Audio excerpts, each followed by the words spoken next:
Last class में हमने बात की थी ऑपरेशन ब्लैक बोर्ड की।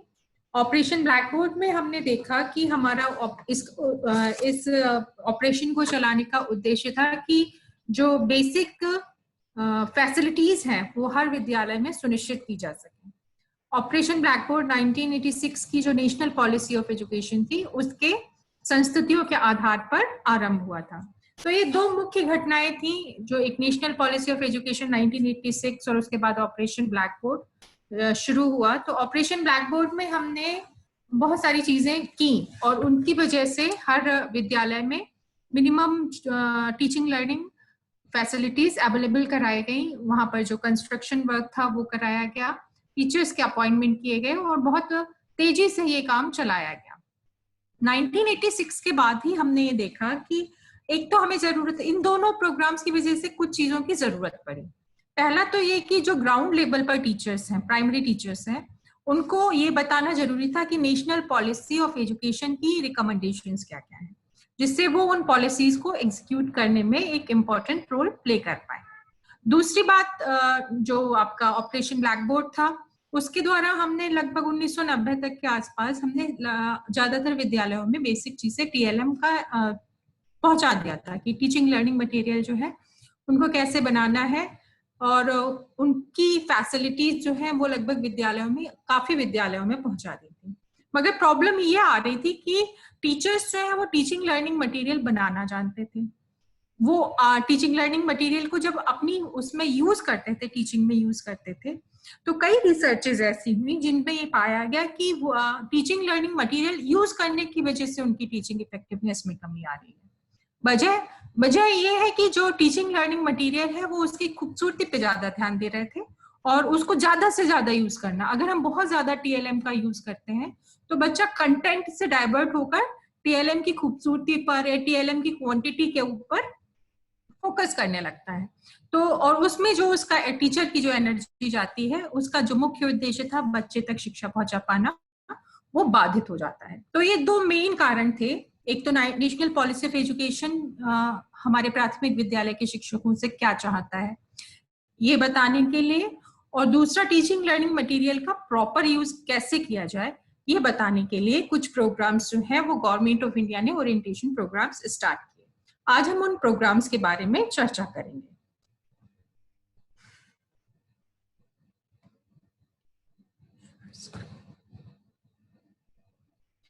दीक्षा, हेलो दीक्षा, जिस प्रोग्राम की उसको हम एब्रिविएशन देते हैं पी मोस्ट। इस चीज को भी ध्यान रखने की जरूरत है क्योंकि पी मोस्ट अगर लिख के आता है तो आपसे उसकी फुल फॉर्म पूछी जा सकती है। इसकी फुल फॉर्म थी P for programme, programme of mass orientation for school teachers. 1986 जो आपकी एनपीआई है उसके जस्ट बाद। तो वजह क्या रही होगी कि नेशनल पॉलिसी ऑफ एजुकेशन 1986 जो आई है उसके रिकमेंडेशंस को टीचर्स तक पहुंचाना, उनको उसके बारे में अवेयर करना, ये इस कार्यक्रम का उद्देश्य था। तो programme of mass orientation for school teachers in 1986 में स्टार्ट हुआ। आज हम जो इसके बारे में चर्चा करेंगे वो पॉइंट्स हैं। एक तो हम इसके बारे में कॉमन जनरल इंट्रोडक्शन, किसने कहा, कब शुरू हुआ वगैरह, इस तरीके की बात करेंगे। इसके अलावा इसमें जो प्रशिक्षण सामग्री थी उसके बारे में बात करेंगे। 1990 में 1986 से 1990 के दौरान ये प्रोग्राम जो था वो पी मोस्ट के रूप में ही जाना जाता था। 1990 के बाद से इसको हम पी मोस्ट ब्लैक बोर्ड कहने लगे। वजह क्या थी वो उसकी बात करेंगे। फिर इनका पी मोस्ट और पी मोस्ट ब्लैक बोर्ड, इन दोनों के उद्देश्यों की बात करेंगे। फिर इस अभिविन्यास के लिए, इस ओरिएंटेशन प्रोग्राम के लिए एक रूपरेखा थी। कुछ चीजों पे हमें एम्फेसाइज करना था, वो किन चीजों पर एम्फेसाइज करना था उसकी चर्चा करेंगे। तो सबसे पहले हम बात करते हैं कि ये है क्या। सेवारत अध्यापकों का विस्तृत अभिविन्यास कार्यक्रम जो है एनसीईआरटी ने नेशनल पॉलिसी ऑफ एजुकेशन की संस्तुतियों से शिक्षक को अवगत कराने के लिए चलाया था। तो दो इंपॉर्टेंट चीज है, कब चलाया, 1986 में। किसने चलाया, एनसीईआरटी ने चलाया। और किसके लिए चलाया, जो इन सर्विस टीचर्स हैं उनके लिए। तीन इंपॉर्टेंट पॉइंट है, तीनों पे ही क्वेश्चन फ्रेम कर सकता है एग्जामिनर, तो इन तीनों चीजों को ध्यान में रखें। In service teachers, national policy of education 1986 और एनसीईआरटी। क्लियर है? इसमें जो प्रशिक्षण सामग्री थी, अच्छा, इन सर्विस टीचर ट्रेनिंग के लिए था, और लेकिन ये दोनों के लिए था, प्राइमरी के लिए भी था और सेकेंडरी, दोनों ही टीचर्स के लिए था। तो प्राइमरी टीचर्स के लिए जो टीचिंग ट्रेनिंग की जो वो था, मटेरियल था, वो अलग बनाया गया, अलग डिजाइन किया गया, और जो माध्यमिक शिक्षकों के लिए प्रशिक्षण कार्य की जो सामग्री थी वो अलग डिजाइन की गई थी। तो ये दो भागों में प्रशिक्षण कार्य सामग्री का निर्माण किया गया था। इसके बाद जो मैं बता रही हूँ आपको कि 1986 में पीमोस शुरू हुआ। उसके बाद क्या हुआ कि 1990 में ये हुआ कि इसका प्रोग्राम का नाम चेंज करके पीमोस ब्लैक बोर्ड कर दिया गया। वजह क्या थी कि न्यूनतम शिक्षण सामग्री जब उपलब्ध हो गई तो तब उसके बाद ये देखा गया कि टीचिंग लर्निंग मटेरियल का प्रॉपर यूज नहीं हो पा रहा है। तो उस टीचिंग लर्निंग मटेरियल को यूज करने की के लिए स्ट्रेटेजी बनाना, उसके लिए इनसाइट प्रोवाइड कराने के लिए इस पीमोस्ट का नाम चेंज करके पीमोस्ट ब्लैक बोर्ड कर दिया गया। उद्देश्य मैं पहले भी बता चुकी हूँ। पीमोस्ट का जहां उद्देश्य था कि 1986 की जो रिकमेंडेशंस है उनसे टीचर्स को हम इन्फॉर्म कराएं, और पीमोस्ट ब्लैक बोर्ड का जो हमारा उद्देश्य है वो ये है कि ऑपरेशन ब्लैक बोर्ड के अंतर्गत हमने जो सामग्री उपलब्ध कराई है उसका सही उपयोग करना हम टीचर्स को सिखा दें। अब इसकी जो रूपरेखा थी, जिन चीजों पर खास तौर पर ध्यान दिया गया था, वो लगभग वहीं पर आप पहुंचेंगे जो black board, operation black board से रिलेट करते हुए पढ़े तो आप समझ पाएंगे कि जो पीमोस्ट की जो रूपरेखा में जिन चीजों पर फोकस करने की बात की गई है, ऑपरेशन ब्लैक बोर्ड में भी अगर आप पलट के देखो, रिवाइज करोगे तो लगभग उन्हीं चीजों की बात की गई है। पहला पॉइंट, जैसा हम कहते हैं कि विद्यालय तथा कक्षाओं को आकर्षक बनाने पर बल दिया गया। अगर ऑपरेशन ब्लैक बोर्ड में आप पहला ही पॉइंट देखेंगे तो वो यही है कि वहां पर भी मेन फोकस ये था कि पहली बार ये ऑपरेशन ब्लैक बोर्ड इस तरीके का ऑपरेशन था जिसपे हमने कहा कि क्लासरूम को अट्रैक्टिव होना चाहिए जिससे बच्चा उसकी तरफ आ सके, स्कूल आने में इंटरेस्ट शो करे। इसी तरीके से क्लासरूम को भी आकर्षक होना चाहिए। तो यही पीमोस्ट ब्लैक बोर्ड का भी एक उद्देश्य था, इस पर फोकस किया गया। उसके अलावा ऑपरेशन ब्लैक बोर्ड में हमने चाइल्ड सेंटर्ड एजुकेशन की बात की थी और एक्टिविटी बेस्ड लर्निंग की बात की थी। यहाँ पर भी सेम वही है कि चाइल्ड सेंटर्ड बाल केंद्रित शिक्षा तथा कार्यकलाप आधारित शिक्षण अधिगम के माध्यम से टीचिंग की इफेक्टिवनेस, टीचिंग की क्वालिटी को बढ़ाने पर प्रोत्साहन दिया गया। इसके अलावा जैसे ऑपरेशन ब्लैक बोर्ड में भी आपने देखा कि इसमें ऑपरेशन ब्लैक बोर्ड में ये बिल्कुल क्लियर कट मेंशन था कि इतने कमरे होने चाहिए, इतने टीचर होने चाहिए, इतना कम से कम इतनी सुविधाएं, मतलब एक डस्टबिन और एक फायर एक्सटिंग्विशर और थोड़ी थोड़ी कई सारी चीजें, फर्नीचर वाली हर चीज के बारे में बात की गई, स्पष्ट रूप से उल्लेख किया गया था। तो इस वाले अभिविन्यास हेतु जो रूपरेखा थी उसमें भी इस चीज को रिपीट किया गया है।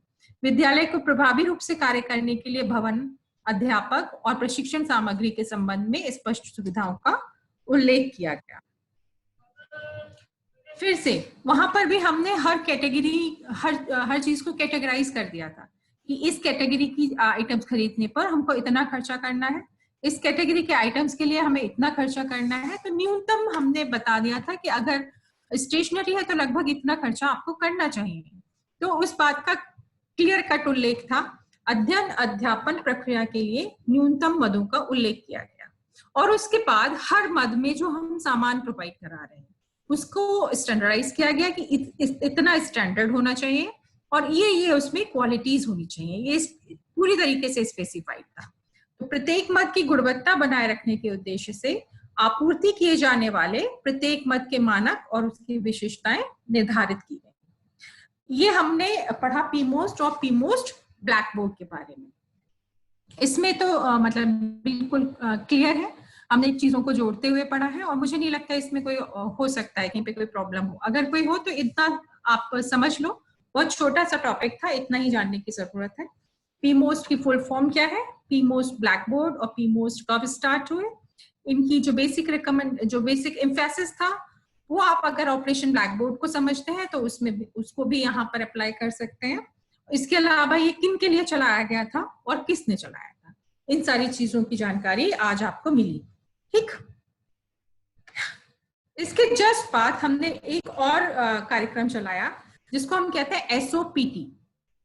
एसओपीटी मतलब special orientation programme for teachers, प्राथमिक शिक्षा का विशेष अनुस्थापन कार्यक्रम, special orientation programme for teachers. इसके बारे में हम जानेंगे कि ये क्या था, इसके लक्ष्य क्या थे, उद्देश्य क्या था, और इसमें प्रशिक्षण सामग्री जो थी वो कई मॉड्यूल्स थे। उन मॉड्यूल्स के बारे में जानेंगे कि वो कितने मॉड्यूल्स थे, और हर मॉड्यूल का एक थोड़ा सा ब्रीफ आइडिया लेंगे कि उस मॉड्यूल में इनफैक्ट था क्या। तो आपने पीमोस देखा कि एनसीईआरटी ने चलाया। यहाँ पर जो ये एसओपीटी है, ये एमएचआरडी की रिकमेंडेशन पर केवल प्राइमरी टीचर्स के लिए चलाई गई एक अनुस्थापन परियोजना। पीमोस्ट जहां पर प्राइमरी और सेकेंडरी दोनों ही टीचर्स के लिए चलाया गया था, वहीं पर एसओपीटी जो था वो केवल प्राइमरी बच्चों के लिए चलाया गया था। और इसका संयोजन जो था वो एनसीईआरटी के अलग अलग जो डिपार्टमेंट्स हैं उनकी सहायता से हुआ था। एनसीईआरटी का शिक्षक शिक्षा विभाग जो आगे चलकर 1995 में एनसीटीई बना, विशेष शिक्षा विभाग, विद्यालय पूर्व एवं माध्यमिक शिक्षा विभाग, केंद्रीय शैक्षिक प्रौद्योगिकी संस्थान, और इसके अलावा जो चारों रीजनल इंस्टीट्यूट ऑफ एजुकेशन थे, रीजनल महाविद्यालय हैं अजमेर, भोपाल, भुवनेश्वर और मैसूर में, उन सबके कोऑपरेशन से, कोलैबोरेशन से इस स्कीम को चलाया गया। एक बार फिर से देख लें समझते हुए। सबसे पहले तो आपका शिक्षक शिक्षा विभाग, इसके अलावा विशेष शिक्षा विभाग, प्राइमरी और सेकेंडरी एजुकेशन डिपार्टमेंट और central institute of educational technology, ये चार आप अलग से याद रखिए। Teacher education department, special education department, pre and secondary education department, central institute of educational technology, उसके अलावा 4 रीजनल सेंटर्स। ये टोटल 8 आपको डिपार्टमेंट्स याद रखने हैं जिन्होंने इस प्रोग्राम को इम्प्लीमेंट करने में कोऑपरेशन या कोलैबोरेशन प्रोवाइड किया। इस योजना को जो लक्ष्य था वो ये था कि 93 और 94 में जब ये आयोजित किया गया तो इसका लक्ष्य ये था कि ये लगभग हर साल 4.5 लाख प्राइमरी टीचर्स को प्रशिक्षित करेगा। इसका क्या उद्देश्य था? इनफैक्ट हुआ ये था कि एनसीईआरटी ने 1991 में एक अपनी रिपोर्ट दी थी। इस रिपोर्ट में इन्होंने उल्लेख किया था कि जो प्राइमरी के बच्चे हैं वो कम से कम मिनिमम लेवल ऑफ लर्निंग तक पहुंच सके। एमएलएल की जिसकी बात की थी कि अगर एक बच्चा 5th करके जा रहा है तो हिंदी इतना पढ़ सकता हो, इतना इंग्लिश का ज्ञान हो, इतना गणित का ज्ञान हो, तो वो minimum level of learning achieve नहीं हो पा रहा है। उस चीज को फोकस करते हुए ये प्रोग्राम चलाया गया और टीचर्स में वो स्किल्स डेवलप करने की कोशिश की गई जिससे हर बच्चा मिनिमम लेवल ऑफ लर्निंग, चर्चित न्यूनतम अधिगम स्तर तक पहुंच सके। फिर से ऑपरेशन ब्लैकबोर्ड के जो टारगेट थे वो अचीव नहीं हो पा रहे हैं। टीएलएम की बात जो करें, क्योंकि 1990 में पीमोस्ट ब्लैकबोर्ड आया है, 93 में जब ये आया है तो तब तक परिस्थितियां बहुत ज्यादा चेंज नहीं हुई हैं। तो यहाँ पर भी वही उद्देश्य लिया कि ऑपरेशन ब्लैकबोर्ड के अंतर्गत प्राथमिक विद्यालय में दी जाने वाली सामग्री का समुचित उपयोग करने की दक्षता का विकास किया जा सके। नेक्स्ट जो पॉइंट है फिर से वही जो ऑपरेशन ब्लैकबोर्ड में हमने कहा, जो पीमोस्ट में हमने कहा, यहाँ पर हम फिर रिवाइज करेंगे कि हमें student centred learning, teaching learning environment create करना है। तो उसके लिए हम टीचर्स को प्रमोट करें, अध्यापकों को छात्र छात्राओं को केंद्रित अधिगम अपनाने के लिए प्रोत्साहित करना है, यानी छात्र केंद्रित अधिगम, स्टूडेंट सेंटर्ड लर्निंग को प्रमोट करना। इसके अलावा नेक्स्ट आप देखें तो स्किल्ड बेस्ड और एक्टिविटी बेस्ड टीचिंग करना और प्रशिक्षण, इस स्किल्ड और एक्टिविटी बेस्ड जो टीचिंग है, टीचिंग लर्निंग है, उसको प्रमोट करने के लिए जो प्रशिक्षण है उसकी प्रक्रिया को प्रोत्साहित करना है। यानी टीचर्स को हमें ट्रेन करना है किसमें? एक्टिविटी बेस्ड और skill based learning, teaching learning methods में, और इस ट्रेनिंग प्रोसेस को हमें प्रमोट करना है। इसमें जो मॉड्यूल्स थे वो 4 और 5 9 मॉड्यूल्स थे जिनके बारे में आपको जानना है। जो प्रशिक्षण सामग्री थी उसमें चूंकि ऑपरेशन ब्लैक बोर्ड की अचीवमेंट अभी नहीं हो पाई है, तो इसमें एक जो मॉड्यूल था उसमें ऑपरेशन ब्लैक बोर्ड परियोजना के बारे में ही पूरी जानकारी दी गई। नेक्स्ट जो इसका मॉड्यूल था वो था मिनिमम लेवल ऑफ लर्निंग का कॉन्सेप्ट क्या है और प्राथमिक विद्यालयों के जो अध्यापक हैं उनकी उसको अचीव करने में क्या भूमिका है। इसके लिए एक मॉड्यूल था न्यूनतम अधिगम स्तर संकल्पना, यानी concept of minimum level of learning, और उसके अलावा प्राथमिक जो प्राइमरी टीचर्स हैं उनकी भूमिका एवं प्राथमिक विद्यालयों के अध्यापकों की भूमिका। नेक्स्ट एक इम्पोर्टेंट जो इसका एरिया था वो था continuous and comprehensive evaluation. Continuous and comprehension evaluation जो है लगातार चर्चा में रह रहा है। 2009 में कपिल सिब्बल ने भी इस पर बहुत फोकस किया कि जो इवैल्यूएशन है वो टर्म के एंड पे ना होकर कंटिन्यूअस होना, मतलब लगातार होना चाहिए, हर महीने होना चाहिए और लगभग प्रतिदिन होना चाहिए, और उसके अलावा व्यापक हो। केवल हम जो है एकेडमिक एरिया का ही इवैल्यूएशन ना करें, नॉन एकेडमिक एरिया का भी इवैल्यूएशन करें। तो प्राथमिक स्तर पर ये व्यापक और सतत मूल्यांकन कैसे होगा, इस चीज की बात की गई थी प्राथमिक स्तर पर व्यापक और सतत मूल्यांकन मॉड्यूल में। अगला है स्कूल रेडीनेस। स्कूल रेडीनेस कैसे आए बच्चों में, कैसे वो इस विद्यालय जाने के लिए तत्पर हो सके, इसके लिए एक पूरा मॉड्यूल था बच्चों में विद्यालय तत्परता का विकास, इसके मार्गदर्शक सिद्धांत और क्रियाकलाप।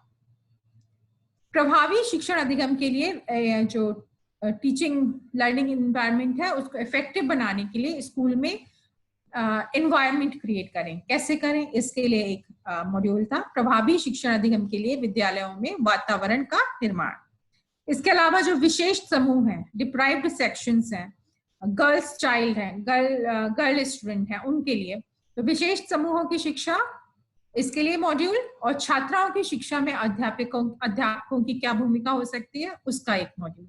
मूल्यों, वैल्यू एजुकेशन और मल्टी क्लास टीचिंग, तो मूल्यों की एजुकेशन शिक्षा और अलग अलग क्लासेस के बच्चों को एक साथ बिठाकर कैसे टीचिंग कराई जाए उसका शिक्षण के संदर्भ में मॉड्यूल था। एक बार इस पर फिर से हम नजर डालेंगे।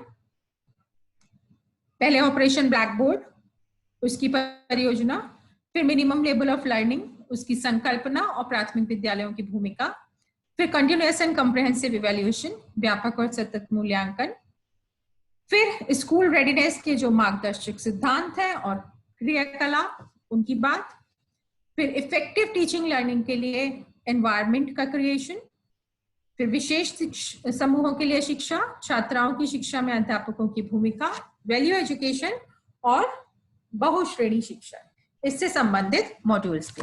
तो आज हमने देखा पी मोस्ट के बारे में जाना, पी मोस्ट ब्लैक बोर्ड के बारे में जाना और special orientation programme for teachers के बारे में जाना। इन सब के बारे में आपको जो जानने की जरूरत है वो बस ये कि सन में हुए, इनकी फुल फॉर्म क्या है, किसने चलाए, कौन कौन संयोजक संस्थाएं थी, इसका लक्ष्य क्या था और उद्देश्य क्या थे।